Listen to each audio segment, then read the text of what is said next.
Well, make no mistake about it, since week 11 of this regular season, while they're probably not where they want to be, the Ravens defense, particularly the pass defense, has made some significant strides. And I think there's some significant numbers that absolutely reflect that. This was leading into week 15, and a CBS Sports graphic compiled here shows that compared to weeks 1 through 10, the Ravens defense absolutely improved. A 4-game sample size, weeks 11 through 14. Now, granted, week 14 was the bye, if I'm not mistaken, right? Because week 15 was the Giants. So we're talking about a 3-game sample size. But I have some other graphics that'll follow this that also suggest they continue to head in the right direction. And I think all of our eye tests, right, whether you're a novice or not, whether you've played football or not, tell us that several key personnel adjustments have really started to change this thing around. The Ravens, weeks 11 through 14, jumped up to second in terms of total yards per game compared to 27th, weeks 1 through 10. Sample size than the left-hand side of this column. But just bear with me and follow along. Yards per play, they went from 27th, weeks 1 through 10, to first, weeks 11 through 14. Last to second in terms of passing yards per game allowed. 30th to tied for fourth on third down. This was prior to the Giants game. And I'll just pull up the opponents real quick to remind myself who the opponents were, because it's been a tough stretch for the Ravens, obviously. Week 11, I know, was Pittsburgh, and that's where this whole thing kind of began. After that, it was the Chargers on Monday Night Football. It was then Philadelphia. So we're talking about Pittsburgh, LA, meaning the Chargers, and Philadelphia, just so that we're clear on that right-hand side of the column. Now, Ian Hartitz took a look at the passing defense, specifically in weeks 9 through 15, compared to weeks 1 through 8 in terms of EPA allowed per dropback. And you see where the Ravens fall on this list. They are among the top 5 most improved teams, again, when it comes to passing defense. They join Arizona and Dallas in that category. So it's not just overall. There's other statistical categories that lead you to believe that the adjustments that have been made by this coaching staff, by Dean Pease, by Zach Orr, whether it was benching Marcus Williams, cutting Eddie Jackson, demoting Trenton Simpson, getting Big Mike Pierce healthy up front. He's now been activated off of IR. He'll be a key piece to the puzzle in this rivalry matchup, as will Travis Jones. But I mentioned Dean Pease, the longtime assistant, the former coordinator who spent quite a few years in Baltimore under John Harbaugh. We know earlier in the season, in the midst of pure chaos and Zach Orr reeling in his first year as defensive coordinator, the Ravens made a move to bring him in as a senior advisor to Zach. And when Mike Tomlin hit the podium earlier this week, he was extremely complimentary of a guy that he is very, very familiar with. Listen to this. Significant thing about them is the transformation that they're undergoing defensively. The last time we played these guys, they brought on Dean Pease as a senior advisor, if you will, a few weeks prior to our game, and I was wondering what that impact might mean, to be quite honest with you, the first game. Looking at the tape since the last time we played them, I see exactly what it means. Dean is a quality veteran defensive coach. We've competed against him a lot over the years. We're highly familiar with his schematics. And to be quite honest with you, man, a lot of what they're doing more recently, specifically since our game, looks a lot like Dean Pease football. They keep a lid on things. They mix up a variety of 2 high safeties and so forth. They don't give up big plays. They were 32nd in the league going in the passing game going into our last game. And since our last game, they've given up 2 passes of 20 yards or more, and that was just the other day versus the Giants. And so that speaks to a sea change. They're doing some things schematically different to minimize big plays, and I think Coach Pease is a significant component of it. But they also have shuffled some personnel, particularly on the back end. Last time we were getting ready to play those guys, they had Williams and Eddie Jackson at safety. They don't now. Washington has emerged as a safety. We saw big time position flexibility between 14 and 44 the last time we played them. 14 was playing nickel and safety. 44 was playing outside corner and nickel. All of that settled down. 14 is playing safety. 44 is almost playing exclusively nickel. They've acquired White, and he played against us the last time, and his role continues to expand.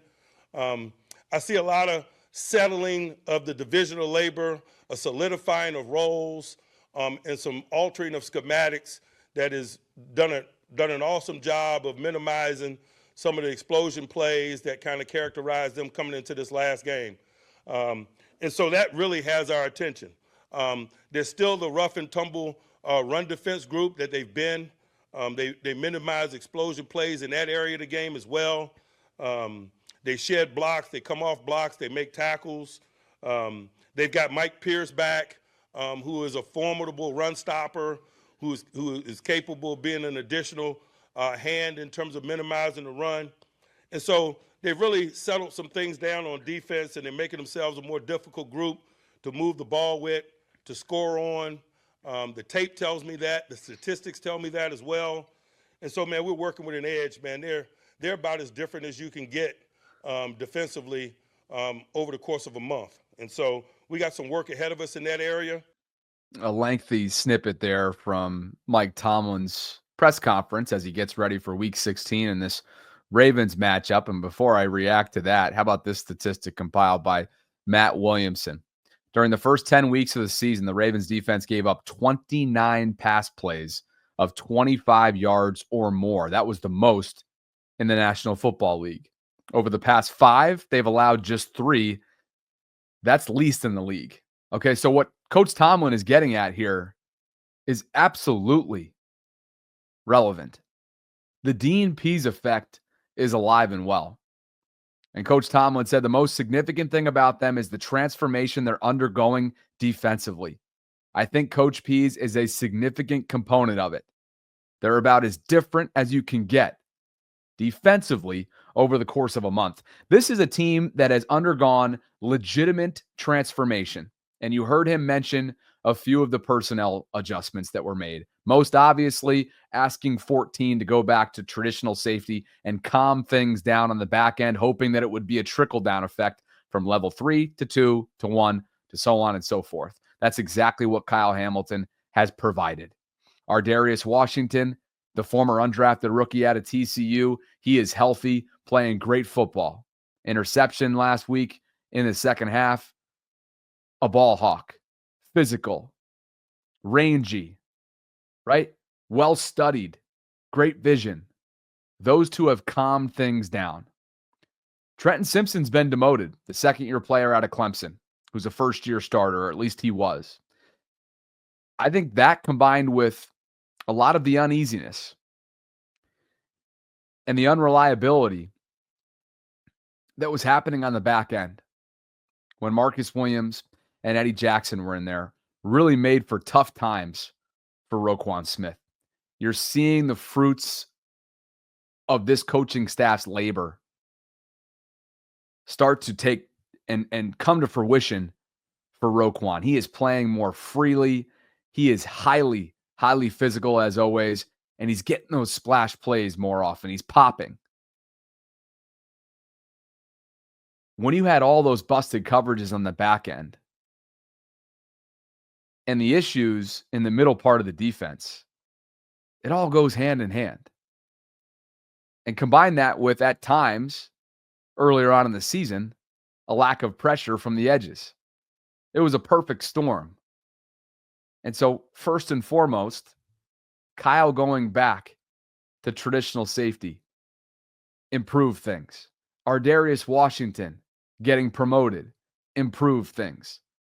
Trenton Simpson being demoted, at least for the time being, has improved things. They're relying on a rotation of Malik Harrison and Chris Board at times. That's given Roquan Smith seemingly more flexibility, more confidence, right? Less of a do-it-all kind of role. Tomlin mentioned that Michael Pierce is back. That's going to be a big deal for the rushing defense. You got to hope that Travis Jones can get that ankle right so that he can continue to get some interior push for you. But make no mistake about it,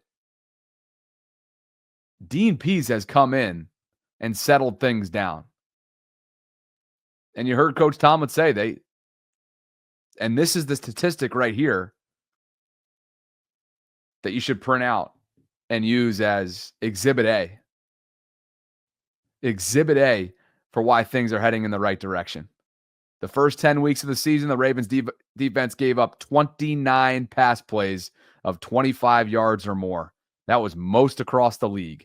Over the past 5 weeks, they've allowed 3. It's not a coincidence as to why either, right? I just got off the wait list for Pilates in the morning. Let me make sure I get this. That's my new thing. 6 a.m. Pilates off the wait list. Let's get it done. There's a lot to like right now. And when it comes to peaking at the right time, maybe, just maybe, all 3 phases are inching closer towards doing exactly that. Zach Orr mentioned and was asked, I should say, about the aforementioned Trenton Simpson. And Zach said he's not out of the picture, meaning at inside linebacker, but did acknowledge that there have been some, quote, ups and downs this year, which have led to limited snaps. He told Simpson this week that, quote, we're going to need you before the year is over and maybe even Saturday. Look, I'm sure that's a hard pill to swallow for Trenton, but the reality is they had to do it. They had to make that decision. Roquan Smith looks like a different player, and I commend this coaching staff for doing exactly that. Freeing up Roquan, leaning on some of their veterans, and it's next man up. And for Trenton, you can only hope that this won't break his spirit. And knowing him a little bit, the kind of passion he plays with, the physicality, the military background with his family, he's going to be just fine. It's going to be a blip on the radar. Remember, Patrick Queen had his issues early on as well, particularly in coverage and in space. And he developed, and my oh my, did he develop successfully during his time in Baltimore, to the point where now you're looking at it after a 14-game sample size, and you think to yourself, wow, there was a pretty big drop-off, steep drop-off when Patrick Queen left in free agency and took money from the Pittsburgh Steelers. And, of course, it'll be round 2 against his former team coming up on Saturday. The injury statuses. This is a big one for the Steelers. George Pickens, one of several players who missed practice earlier today. Again, we are live right now on Wednesday. This is technically a Thursday in the NFL week, if you will, because it's a Saturday game, 1 day sooner than typical. Deshaun Elliott has missed practice all this week so far with a hamstring. Justin Fields, the same. Of course, a strategic type of quarterback that plays behind Russ Wilson. He's dealing with an abdominal. Cameron Hayward, their stud veteran defensive tackle. He'll be ready. He's getting some rest this week. Dante Jackson with a back. He was a DNP back-to-back days. Larry Ogunjobi looking like he's going to play after missing last weekend. He's been limited all week.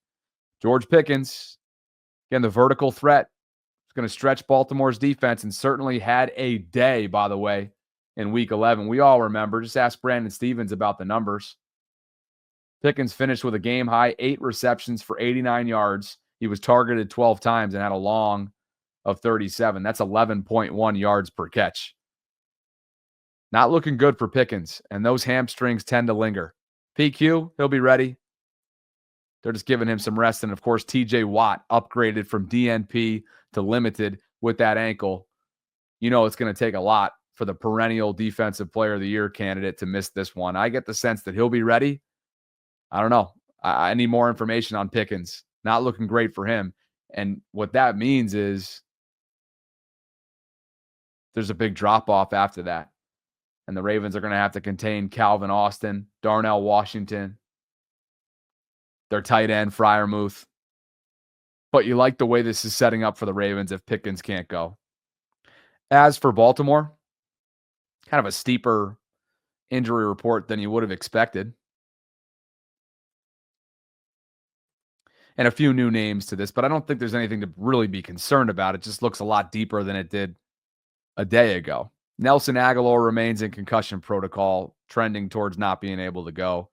That could mean, maybe, just maybe, I know a lot of you are pushing hard for this, that Devontae Walker could snatch a couple snaps, maybe a target or two that Nelly would have gotten, assuming that Nelly can't go. Jalen Armour-Davis dealing with a hamstring. Rashad Bateman popped up as limited with a foot, so just something to watch out for. Daniel Fa'alele popped up with a knee. He's been limited this week thus far. Justice Hill's absence, not injury related, just personal. Hope everything's fine with him. Adisa Isaac upgraded to a full participant with a hamstring. Deontay Johnson, we know that saga. Sanusi Kane upgraded to a full with a hamstring. Maybe he'll be ready to roll. Adafe Owe with an ankle. He was limited. TJ Tampa maybe in line to potentially be activated from IR. That's what he's been on for the last month or so with that ankle. He's been a full participant all week. And Ardarius Washington's been limited this week with an ankle. As far as the Steelers are concerned, again, I don't think there's a lot to be concerned about here on this list from a Baltimore side of things. But I'd be watching closely what's going on with Pickens, what's going on with TJ Watt, because those are two game wreckers in their own right. And they certainly have proven that when it comes to going up against the Ravens.